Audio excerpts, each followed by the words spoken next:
Olá pessoal, e hoje nós vamos falar de uma das minhas maiores tristezas no RPG, Star Wars Saga, o sistema D20 de Star Wars. Mas fica aí que a gente já vai descobrir por que é tristeza. Antes disso, peço que vocês deixem um like no vídeo, para não esquecer de deixar o like aí até o final. E se ainda não for inscrito ou inscrita do canal, se inscreve aí, dá essa força, estamos na luta pelos 1000 primeiros inscritos e qualquer colaboração é muito importante, beleza? Mas vamos lá. Primeiro, o que é o Star Wars Saga Edition? Star Wars Saga Edition foi o sistema, né, de Star Wars lançado pela Wizards of the Coast que usava o sistema D20. Então, lá na época da explosão da terceira edição, que depois viria a ser a 3.5, e toda a revolução do D20 System, a licença aberta, etc., trouxe para nós um RPG de Star Wars bem na pegada de evolução de classes, níveis com 6 atributos, né? Força, inteligência, destreza, sabedoria, constituição e qual outro? Carisma. Nunca esqueça do carisma. Então era um sistema que trazia o Star Wars para, na época, né, um sistema mais moderno, mais dinâmico e com toda a pegada ali do universo Star Wars em si. Porque é uma das minhas tristezas, porque esse sistema é incrível e eu tive a oportunidade de jogar só uma vez, apesar de adorar e gostar demais. E queria na época, né, ter alguém que curtisse tanto Star Wars quanto eu curtia para embarcar numa campanha e fazer personagens e mil coisas, como eu vejo aí a galera que viveu a era de ouro do Star Wars Saga comentando sobre suas aventuras, seus personagens, as suas builds, mas eu nunca tive essa oportunidade, fiquei aqui triste só colecionando os livros. Eu acho que vale a gente dar uma olhada aqui pelo Star Wars Saga, mesmo já passados aí, né, vários anos, e agora tem no RPG novo, né, o Fronteiras do Império, lá pela Fantasy Flight, e também chegou a ter uma versão em português pela Galápagos Jogos, pelo menos o primeiro livro só, né, o Fronteiras do Império. É que é um sistema legal e bem divertido para emular e jogar Star Wars, mas eu ainda acho que o Saga entregava mais aquilo que a gente espera de tudo que a gente vê nos filmes, nas séries animadas, quadrinhos, e agora, tipo, a série do Mandaloriano, toda aquela ideia de evolução e pegando itens mais poderosos, ganhando habilidades maiores. Acho que o Saga representa muito isso aqui. Algumas coisas diferentes dele. O formato do livro é um formato menorzinho, meio quadradinho, assim, que eu acho bem charmoso pra época. O livro das regras básicas é esse aqui, com essa, né, capa toda preta e um Darth Vader meio amarelo, meio dourado, né? Aqui a gente tinha os personagens dos filmes aqui, na época só a trilogia, que era a trilogia nova, e a trilogia clássica, que é o fim. E como é o formato do livro, tem até que dar uma limpadinha, tá? Com pontinhos de mofo, faz tempo que eu não abro ele. O livro apresenta aqui, né, o D20 System. Esse é o livro com as regras básicas. Então, a gente vai ter regras para a criação dos personagens, as classes. Vamos dar um pulo lá para as classes, que eu acho que fica bem claro como é que funciona o sistema, tá? Então, ele tinha aqui, ó, a maneira de você começar, gerando os valores de atributo, e aí tem os mesmos sistemas da época clássica lá da D&D 3.0 e 3.5. Aí você selecionava a sua espécie, que seria a sua raça, né? Pode ser alienígena aqui. Escolhe a sua classe, colocaria os seus pontos de atributo e determinaria as estatísticas de combate com pontos de vida. E aí variava pelo tipo de classe que você escolhia. As defesas, né? Quem lembra lá do D20 System, reflexos, fortitude e will, né? Que eram as defesas além da AC, as defesas específicas para alguns tipos de ataque, então os ataques eram contra reflexos, geralmente alguma coisa que você precisava se esquivar ou responder rápido. A fortitude, veneno, coisas que podiam afetar a sua resistência física, e a will, uma espécie de defesa mental. Tem uma regra específica do limiar de dano, não vou entrar muito dentro das regras em si, mas acho que vale aqui depois para a gente começar vendo as classes. Vamos ver, aqui fala dos atributos, o que cada um representa, bem basicão. As espécies, primeiro, né, que equivaleriam às raças do D&D clássico. Os humanos, sempre presentes, né, em tudo que é lugar. Os Botans, que são essa raça aqui meio felina, assim, né? Enfim, não dá pra definir muito as raças de Star Wars, né, as espécies, porque são inúmeras, mas eles eram bons espiões, né? Quem lembra da clássica frase lá de que muitos botanos haviam morrido para roubar os segredos da Estrela da Morte, lá na trilogia clássica. Os Serians, que é aquele com cabeça mais alongada aqui, que depois teve um mestre Jedi bem famoso. Duros, que eram aqueles com a pele azulada, davam bons caçadores de recompensa. Os Ewoks, sim, dava pra você jogar de Ewok, dava pra fazer os Ewoks bem, bem matadores, que era bem legal. Lembro de várias histórias na época de personagens Ewoks.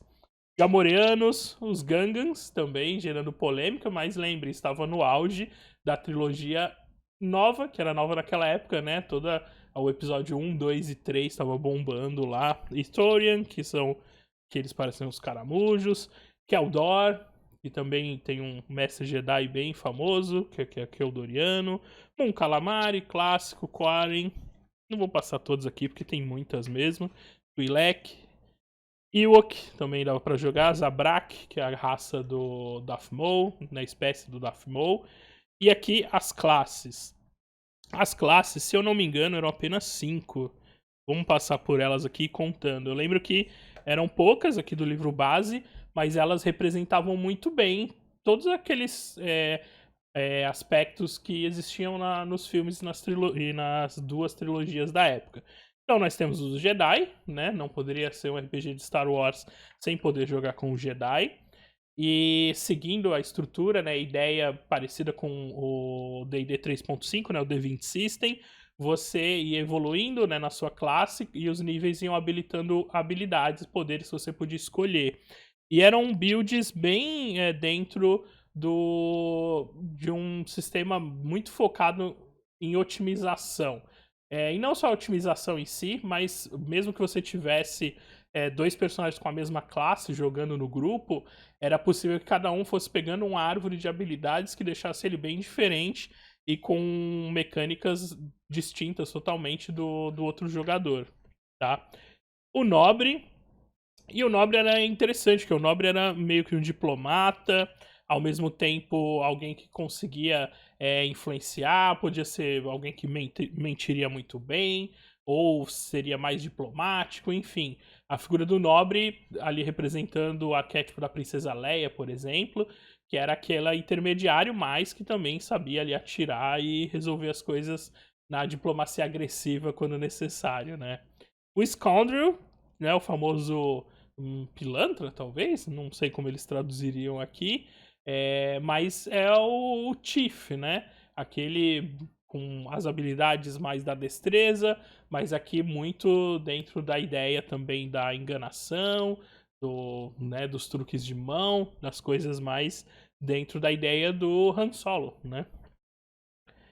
Tínhamos o Scout, uma classe combativa, mas também de conseguir ver características do terreno e habilidades mais de suporte também, tá? E o Soldier representando, né, a classe do guerreiro ali, do soldado. E era bem legal porque ele tinha acesso a conhecimento a várias armas, e armas e equipamentos eram um dos pontos altos também aqui do Star Wars Saga. E eram só essas mesmo. Então, se eu não me engano, deu o quê? 5 classes? Deixa eu lembrar aqui no resuminho, porque eu fiquei bem curioso. Eu lembro que eram poucas, e vocês vão entender o porquê logo mais, porque esse sistema não ficou só nesse livro. 1, 2, 3, 4, 5. Isso mesmo, 5 classes possíveis iniciais. Aqui a grande inversão, eu acho, que era na questão das espécies, né? Então você tinha várias raças, várias espécies diferentes, com muitas opções, habilidades e coisas afins, e as classes com uma estrutura menor de escolha, né, mais limitada, mas cada classe podendo ter uma build diferente. E aí tinha, óbvio, né, multiclasse, a possibilidade de misturar, skills, várias e várias delas, né, revivendo o ápice aqui do D20 System na terceira edição, onde você tinha muitas e muitas skills e coisas que você poderia ir aprimorando com elas. E na sequência tem as feats, também características do D20 System, que mais uma vez permitiam criar ainda mais personalização dentro da sua classe, tá? Então aqui a gente tem a apresentação do sistema, bem redondinho mesmo. Tem um capítulo todo dedicado à força, porque, né, os Jedi tinham acesso a esses poderes, essas habilidades também, tinham muitas dentro dela, desde coisas combativas até curativas e de suporte. E, enfim, e aí vai desenvolvendo mais aqui sobre, né, equipamento, tudo que você poderia precisar, as regrinhas de combate, veículos, muita coisa, tudo trazendo aí elementos dos 6 filmes até então, e também um pouquinho do universo expandido, principalmente nas citações e algumas referências dentro do livro, tá? Capítulo só de droids e classes de prestígio, né? Quem jogou na época do The 20 System da terceira edição lembra muito bem o que eram as classes de prestígio e como elas complementavam o jogo. Chegaram até a quebrar o jogo um pouco na época, mas basicamente a classe de prestígio era uma classe que você podia escolher quando avançava um pouco mais com seu personagem, porque ela tinha pré-requisitos. Então, sei lá, você precisa ser Soldier 3 e Scoundrel 2. E aí, se você tinha essa combinação, você podia pegar uma classe de prestígio para continuar crescendo nela com novas habilidades. E aí essas combinações, né, davam coisas diferentes. Por exemplo, aqui tinha o piloto, né, o As de pilotagem, o Bounty Hunter, né, o caçador de recompensa, o Lord, né, o chefão do crime, o Crime Lord, e várias e várias outras aqui, ó, o Trooper de Elite, né, soldado de elite, adepto da força, discípulo da força, Gunslinger, e aí tem esse Ewok aqui descoladão. Enfim, esse era o livro básico, com tudo o que você precisaria para criar personagens e jogar. Um capítulo também para o narrador, né? Falando um pouquinho, como sempre, né? O papel do narrador, explicando como é conduzir uma aventura, o que você precisa saber, coisas, né, dentro do universo de Star Wars, o que você pode utilizar de lá, e várias coisinhas aqui sobre ambientação, gravidade, coisas que você pode colocar no seu jogo. E entrávamos nas eras para jogar. Então aqui ele faz um apanhado, né? A Era da Rebelião, a New Jedi Order, né? A era da Nova Ordem Jedi. E aí aqui tem muitas coisas dos filmes para exemplificar. E aí você tem aqui todo um sistema, um capítulo, né, dedicado ao mestre para que você pudesse criar suas histórias. E um pequeno guia dos monstros aqui no final. Alguns antagonistas e criaturas que você poderia colocar aqui contra os jogadores, tá? O livro em si aqui, o livro de regras, apesar dele, né, ser um livro bem completinho, como ele é esse formatinho menor, parece que tem menos informações. Mas a ideia aqui era que você tinha as regras básicas para jogar, montar o seu personagem e jogar as aventuras ali pensando nas eras clássicas das 2 trilogias até então. No entanto, esse sistema ele teve muito suporte na época. E esse suporte representado por vários suplementos, trazendo mais e mais coisas, com foco em elementos da série, né? Da trilogia, não, né? Exemplos de todo Star Wars. Então, por exemplo, a gente tinha esse suplemento aqui, que é o The Unknown Regions, né? Que foca no além do centro da galáxia. Então, todas as histórias que foram passadas em planetas distantes, coisas inóspitas, você ia achar referências aqui. Inclusive, tem aqui alguns personagens bem famosos, como o Trump, por exemplo, o Almirante. É ele, não é? É sim. E aí sim, dentro desse livro sobre as Unknown Regions, sempre eles mantinham o mesmo formatinho. Novas espécies, né, que seriam novas raças para você poder escolher e jogar. E às vezes vinha com as regrinhas a mais. E aí ele trazia para cada uma daquelas 5 classes novas opções de habilidades. Então dava para você começar a evoluir um nobre, um scout, um scoundrel. Se você estivesse usando as regras aqui, né, extras do Unknown Regions, você ia ter mais habilidades para poder escolher, especializar o seu personagem usando elementos dessa ambientação, desse cenário. E aí era a mesma coisa, um resumão, equipamentos, regras extras, aqui tem regras para Animal Companions, depois equipamentos, e aí tem informações também para o narrador, então eram sempre uns livros mistos, assim, tinha informações para criação, evolução de personagens, né, novidades para personagens, mas coisas para os narradores também. Então, com esses livros, você expandia totalmente o livro de regras básica, com mais e mais opções para jogadores e para os narradores. Vim até com as aventurinhas aqui, tá? Aventurinhas prontas, mapinha, tal, tudo que você precisaria. E como eu disse, né, o suporte foi bem vasto, foi bem interessante. E nós tivemos muitos livrinhos desses. Então vamos lá, vou mostrar os que eu tenho aqui. Infelizmente é uma coleção que eu nunca terminei. E hoje em dia é muito difícil achar livros do Star Wars Saga em boas condições. E alguns são quase impossíveis de achar. Não sei, acho que a tiragem foi pouca. Quem tem, tem esse xodózinho aqui de ter, né, e guardar esses livros, não passa pra frente. Então depois daquela época eu procurei, assim, mas achei um ou outro só que valia a pena o valor para adquirir. Mas então eu tenho aqui o das Unknown Regions. Tem esse daqui, que é um guia da Era da Rebelião. Então imagina que aqui vai ter opções novas para classes, para 5 classes principais, mais espécies e mais informações sobre a trilogia clássica. Tenho também o Scan and Villainy, que é um guia para fazer personagens e jogar aventuras mais focadas ali nos Scoundrels, né? Nas ligas de. Caramba, me fugiu a palavra totalmente agora. Mas nas ligas não é de roubo que o Jabba tem, enfim, os sindicatos, lembrei. Os sindicatos aqui criminosos do universo de Star Wars. Temos esse que é bem legal e é uma era que é pouco conhecida porque ela foi retratada só nos gibis e acho que nos livros, que agora nem são mais canon, mas era a Era do Legado, né? Que foi eram retratados depois do episódio 6.